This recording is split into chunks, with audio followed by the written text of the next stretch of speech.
My brother pulled a surprise proposal on my fiancée to prove she's just using me to get back at him, and now I'm crossing my fingers that his wild move hasn't scared her off. My 28 male brother Mark, 26 male, used to date my fiancée Jen, 26 female, a year ago. For context, they dated back in August 2022. They were only together for a month before he broke things off with her because he was bored of being in a relationship and never really wanted to settle down anyway. At the time they were dating I was in a different state, so I had no idea he even had a girlfriend, and I had no idea who Jen was until I met her. Jen and I met at a bar when I moved back in October and hit it off really well. She was easily the most beautiful and intelligent woman I ever met, and we met up a few times more before we made it official. Fast forward to December and I finally bring her up to my family and propose them meeting her at Christmas. They knew I was in a relationship, but I'm not the most open about my personal life, so I kept details about her to a minimum until I knew how serious we really were. My parents asked to see pictures and they started passing my phone around the dinner table. Mark saw it and blew up, calling me a shit brother for dating his ex-girlfriend, and he demanded I break it off with her. I refused. When I asked Jen about it, she confirmed they dated and gave me the details about their breakup. It took a few weeks, but eventually Mark stopped bringing up me dating his ex and I thought he was over it. On Jen's birthday this year, I took her out to a fancy dinner with both of our families and her closest friends, and I asked her to marry me. Mark flipped once again and blew up about me proposing to her, which me and my sisters immediately shut down. The incident happened this past weekend. Mark had been pretty quiet about the whole thing for the last 2 months. I didn't see him much and figured he went low contact with me, which I had no problem with. Then he invited me and Jen for family dinner at his apartment with my parents and sisters. I thought it was weird, but my parents and sisters were also going, so we agreed to go. The dinner was nice, nothing too fancy, and we moved to the living room to talk. About 30 minutes into normal conversation, Mark stood up and told us he had an announcement. He made a long speech about being happy to have his family around for his big moment, then got on one knee and pulled out this cheap ring while asking Jen to marry him. Jen was confused and obviously uncomfortable and demanded that he put it away and stand up. My dad tried to make a grab for Mark, but I got to him first and punched him. I won't repeat most of it, mostly because I was too angry to even listen to most of it, but he said something along the lines of wanting to show me that Jen wasn't really into me and just wanted to get back at him. Before it could get worse, my parents rushed me out and promised to talk to him.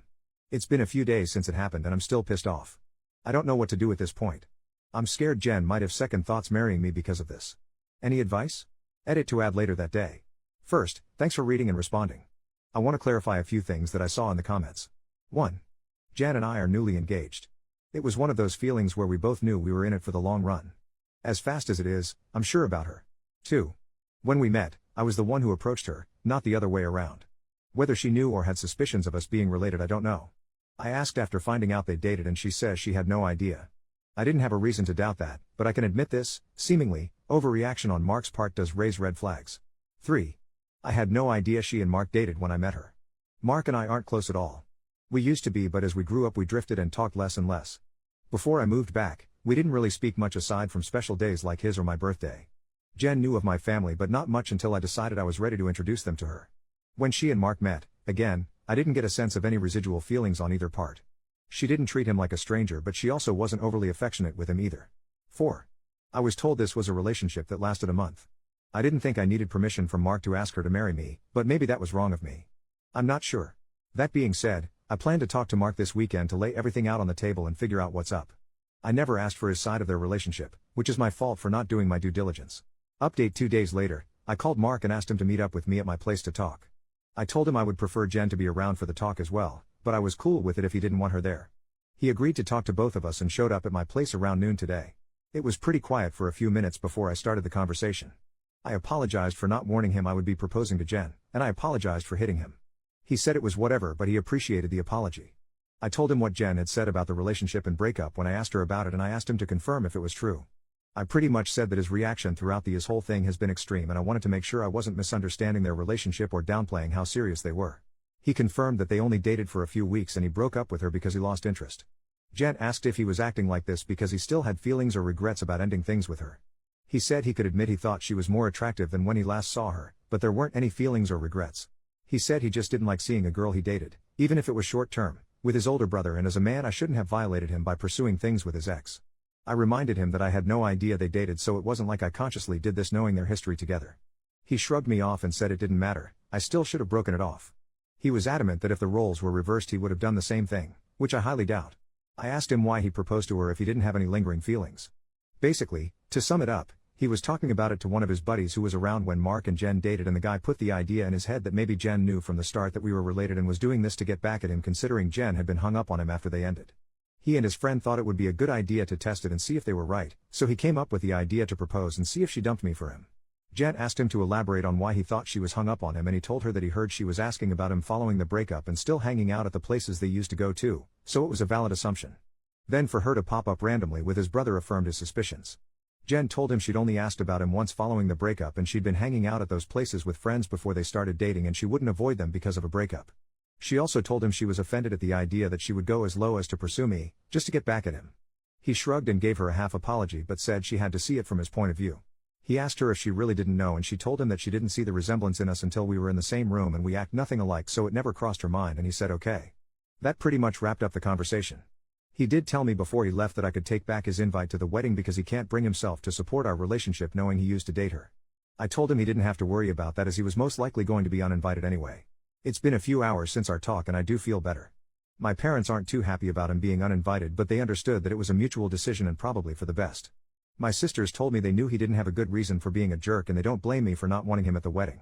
As of now, I'm going to limit contact with Mark and I doubt he'll reach out to me anytime soon either. Once again, I want to thank everyone for reading and commenting, and if anything significant happens, I'll update again. Second update 2 months later, so I've been low contact with Mark since our last conversation. I haven't called him and he hasn't called me, and our only interactions have been in family settings. As it stands, my mom is now upset that Mark is still uninvited for my wedding. It started with a comment made during my younger sister Sophie's birthday, 22 female. Her boyfriend of, I think, 4 years proposed to her at the end of the night and we sat around talking about what she envisioned for her dream wedding. She talked a bit about wanting a destination wedding and her ideas for the cake and dress. Then she said something along the lines of, "Teddy, I know Mark's banned from your wedding but you won't care if he comes to mine, right?" I laughed it off and told her I can't get mad about her guest list even if I wanted to. My mom gave me this weird look and asked if Mark was still not invited to my wedding. I told her yes and she got irritated.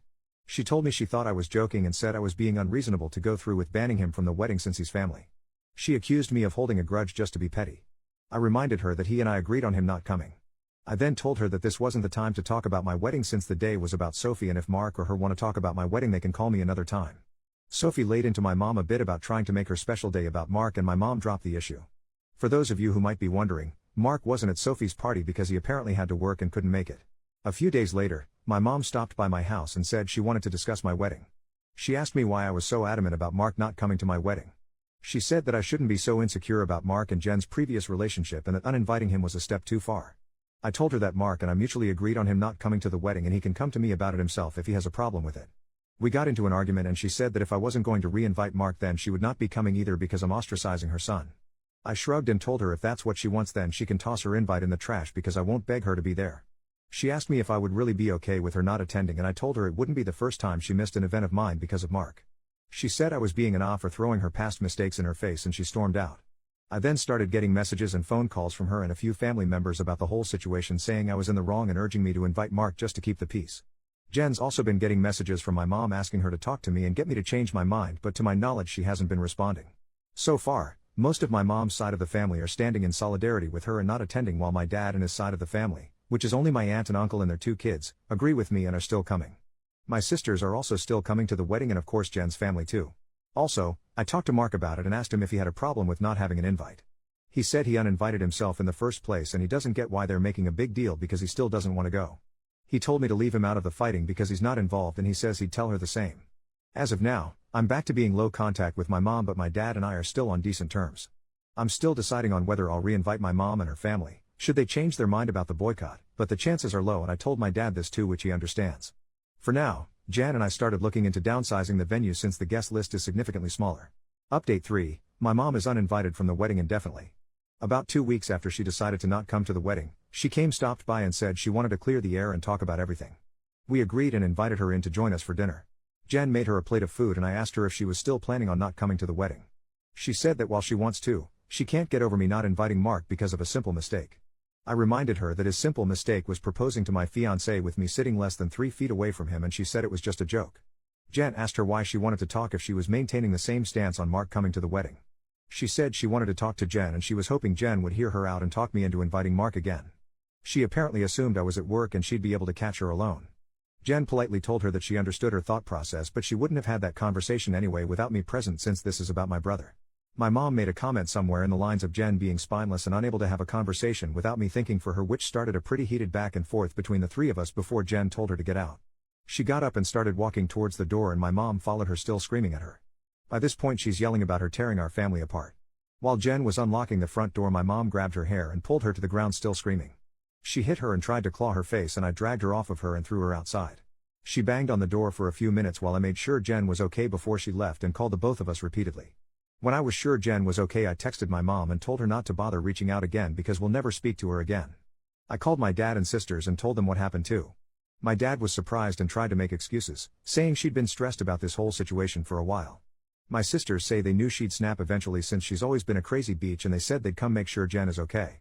I asked Jen if she wanted to press charges but she declined and said she only wanted to cut contact with her for good. I told that part was obvious but she should still talk to the police since she was physically assaulted but she doesn't want my mom to get arrested. My sisters and Jen's mom came by to comfort her thankfully so she's doing okay. My mom is blocked on everything until Jen says otherwise. I genuinely don't know what to do now. Jen doesn't want to go to the police because she'd feel guilty having her arrested over this, but my sisters and I want to convince her too, and I'd at least want documentation in case something happens in the future. Clarification and some background on my relationship with my parents. Some people were asking questions about my mom and my decision not to be open with Jen about my relationship with my parents. I figure I could give some background on why we're so strained. Like some of you said, Mark was the golden child. Mark was my mom's baby boy and she didn't do much to try and hide it. They didn't spend much time with my sisters and I like normal parents did with their kids unless they had to, but they'd spend time with Mark as often as possible like taking him out shopping while we stayed with a sitter, or bringing him home his favorite food and toys from the store when they'd shop alone. He usually got better things compared to the rest of us like new expensive clothes while ours were thrifted or new toys just for him compared to old toys we had to share with each other. If my sisters and I got gifts, they were for us to share, but my mom made it pretty clear that Mark's things were only for him and we shouldn't touch it. When Mark would screw up, I'd get punished for not being a good role model and showing him the proper way to behave. For example, Mark went through a phase of breaking his toys and I got the beating because obviously he learned the behavior from me. When he was 8, Mark got in trouble at school for trying to push a kid down the stairs. I was grounded for 2 weeks and told to apologize to the kid for not teaching my brother right. When I turned 13, I pushed for my parents to start giving me an allowance. They agreed as long as I did household chores like mowing the lawn, taking out the trash, raking leaves, etc. It was usually somewhere around $25 a week to help me start saving. Mark saw that I was getting money and he begged my parents for an allowance too.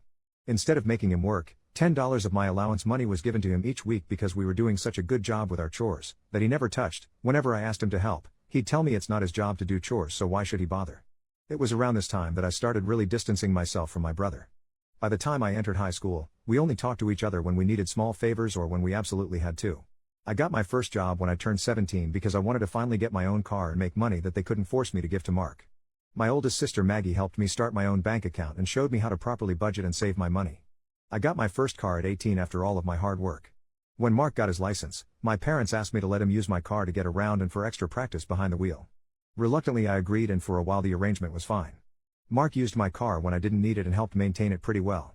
When he expressed wanting my parents to buy him his own car, my mom came to me and told me to give him my car because he needed it more. When I refused, she threatened to kick me out. We got in a fight that night which ended with her giving Mark my car and taking me to transfer ownership of it to him within the following few days. Since I didn't have anywhere else I could go at the time, I just sucked it up and signed it over. When I graduated high school, both of my parents skipped my graduation because Mark didn't want to sit in a long ceremony just to see me get a piece of paper, and my mom didn't want to leave him alone for the night. So I only had the support of my sisters and my aunt and uncle who wanted to take me out. They ended up having to bring me home at my parents' request because they made me dinner to make it up to me. It was a dinner I couldn't eat because my mom put shrimp and chicken on the same serving dish and I'm allergic to shellfish. My first year out of high school I worked 2 jobs to buy myself another car, and at the start of the new school year I moved away for college and cut contact with them. They, mostly my mom, tried to reach out for the first few months via social media and Sophie, but I never responded and I told Sophie she would be cut off too if she kept trying. When she couldn't get to me through Sophie, she tried going through my older sister Charlotte, and a few times through Maggie and Mark until I threatened to file a restraining order for harassment. It was a bluff because I had no idea how to do it, but it managed to scare her off and the most I got from her was happy holiday texts over the years. Around the time I moved back, Charlotte told me they had been seeing a family therapist, at Charlotte's request, and my parents wanted to apologize for their treatment of us. I was hesitant but I agreed as long as they would be genuine, and the reconciliation process started when I moved back home. That doesn't even scratch the surface of everything they put me through, and it took a lot for me to even begin to let them back into my life. When I met Jen, I wasn't sure where my relationship with her was going or where my relationship with my parents was going. I didn't want to mention my family at all mostly because I was ready to cut contact again if I needed to. Jen was understanding of it being a sore subject and didn't press for more. I hope this helps shed some light on some of the questions I've been seeing pop up. Update 4. I want to thank everyone who's taken the time to give me advice on what to do going forward and all the kind messages and comments I've gotten over the past few days and weeks. Jan and I have read the comments together and everything is appreciated. To answer the most common question about why I chose to reconnect after everything, the short answer is because I would do anything for my sisters. Charlotte wanted the entire family around and for the birth of her first child and to help her while she adjusts. She didn't want part-time aunts and uncles who would only visit her kid during birthdays and holidays. She was never the type to ask for much of anything growing up, so when she asked if I would be willing to try for her, I agreed because it would make her happy. I also think part of me hoped that maybe they'd changed. I don't regret trying to reconcile either. My parents are still terrible, but I met the love of my life, so I call it a win. A few people wanted to know if there's an update, so here we go. Sorry if it's a mess or confusing, a lot has happened. We filed a report with the police and were told that even though Jen doesn't want to pursue anything, it's not up to us to decide whether it goes further, but they would keep our preference in mind. We provided some pretty decent evidence of the assault, including pictures of Jen's face and texts with my mom and dad talking about what happened. We were advised to report and record any other incidents with my mom going further in case anything else happens. Considering where we live, I doubt it'll go anywhere, but at least we have it on record. I got about 100 angry text messages that tell me they at least spoke with her regarding the incident. My mom tried to corner me leaving my job and screamed at me about trying to ruin her life. She kept screaming that I was an awful son for trying to get her arrested over a small misunderstanding and she didn't understand what she'd done to deserve being punished like this. I told her that if she didn't like being in legal trouble then she shouldn't have hit Jen. She demanded I tell the police to forget the report, which I refused. I told her exactly what the officer said about it being out of my hands. She had a tantrum in the parking lot and hit me a few times, just on the chest and arm, before security intervened and dragged her off the property. I had to talk to my boss about the incident. Luckily she was understanding of everything going on after I explained what was happening. When I got home, I told Jen what happened. She was upset and asked that we discuss the plan with my family moving forward. It was a long talk, but we took the advice of some Redditors and decided to go completely no contact with my family aside from my sisters. We agreed that having them in my life is adding unnecessary stress for the both of us and we aren't even married yet.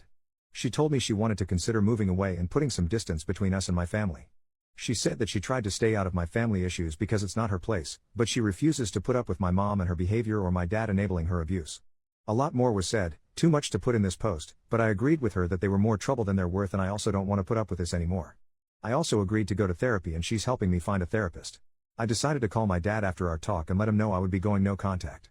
He didn't answer the first time I called, so I left a message asking to have a long talk. When he called back, he asked if it was okay for my mom to be a part of the conversation. I told him it was okay since she needed to hear what I had to say too. The conversation went about as well as you could expect. I told them both that Jen and I are cutting them out of our lives. My dad demanded to know why I would do something like that after going through all the trouble of repairing our relationship. I told him that this entire thing with Mark has shown me that nothing is actually repaired between us and, as far as they're concerned, the world revolves only around my mom and my little brother. I told them that their continued favoritism of Mark has brought our relationship to a point of no return and that I wasn't interested in holding on to a failing relationship. I told them that I agreed to reconcile for Charlotte's sake, but I don't appreciate all of the disrespect towards me and Jen, and that I wouldn't put up with it anymore for both of our sakes.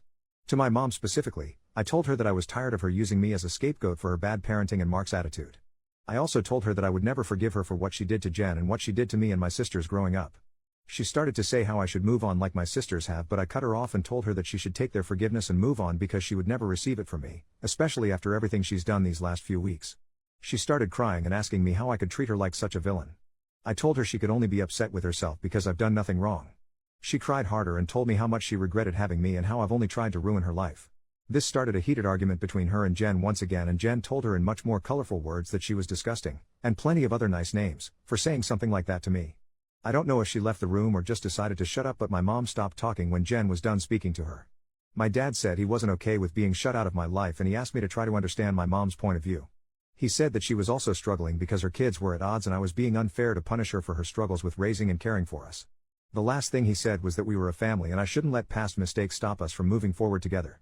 I told him that the only person she ever cared for was Mark and herself and there was nothing he could say or do to make me change my mind. I told him that it was up to him whether to keep my number, but I would be blocking him and my mom everywhere and I wouldn't be reaching out again. Then I hung up. Afterward, I sent a long email with a link to my posts attached to my entire family uninviting everyone except my aunt and uncle and my sisters to the wedding. I hadn't cried in a long time, but Jen held me while I cried after writing the email and she assured me we would be okay. My sisters also reached out to me after reading the email.